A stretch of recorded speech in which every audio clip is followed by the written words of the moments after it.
Let's see where you've been hiding, Malthael. What motivates the heroes of Sanctuary to battle the forces that threaten humanity? Is it an unwavering desire to do what's right? Or is it a thirst for more power, more riches, and more stuff? Whatever it is, Reaper of Souls has it. This expansion adds a decent new character class, a great new campaign act, and most significantly, adventure mode. This new mode is a devious Blizzard concoction calculated to make Diablo III's existing content more rewarding and more addictive than it has been in the past. The Angel of Death, Malthael, is the force threatening humanity in the new campaign chapter, and the impressive opening cutscene establishes him as a fearsome adversary indeed, showing us why he's called the Reaper of Souls.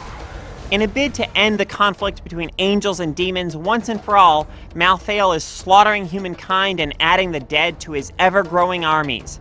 He's a terrific and terrifying villain, and it's just too bad that he doesn't show up a bit more between his show-stopping entrance and the challenging boss battle that concludes the act. Your journey to confront Malthael takes you through the most grim and beautiful locations Diablo III has yet featured. Absent here is any hint of the life and color that sometimes clawed its way into the settings for the first 4 acts. Instead, you explore the gloomy city of Westmarch on one of the worst nights in its history. Later, in an impressive moment, you stand atop a massive battering ram as it smashes open the gates of the fortress of Pandemonium, and then venture into the eerie, ethereal realm that lies beyond. If you like your Diablo dark, you'll be pleased to find that Act 5 starts that way and stays that way. It's also noticeably tougher than the acts that precede it, throwing more swarms of monsters at you more frequently. Malthael is determined to give your clicking finger a workout. The eastern kingdom of Kyrgyzstan. I've heard rumors of Zakarum warriors called Crusaders.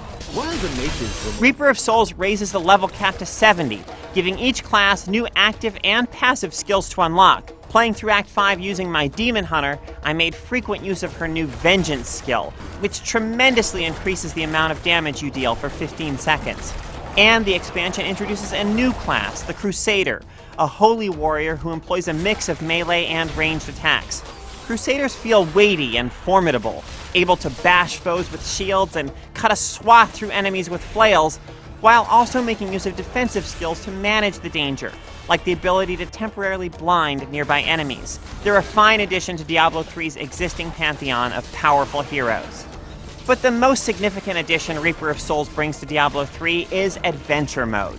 Unlocked once you've defeated Malthael, Adventure Mode gives you bite-sized bounties to tackle in every region across Diablo III's 5 acts, making it a great way to accomplish something meaningful even if you can only play for 15 minutes or so. Bounties have goals like killing a specific boss or clearing a certain dungeon of monsters, and they reward you with gold, experience, and a new item called Blood Shards, usable at certain merchants. Completing all 5 bounties in an act earns you a Herodric cache, which might contain some sweet gear.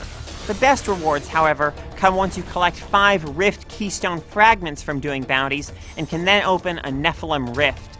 These randomized dungeons are visually striking for the ways in which they combine tile sets from familiar locations with different lighting effects, and conquering one of these dungeons earns you some quality loot.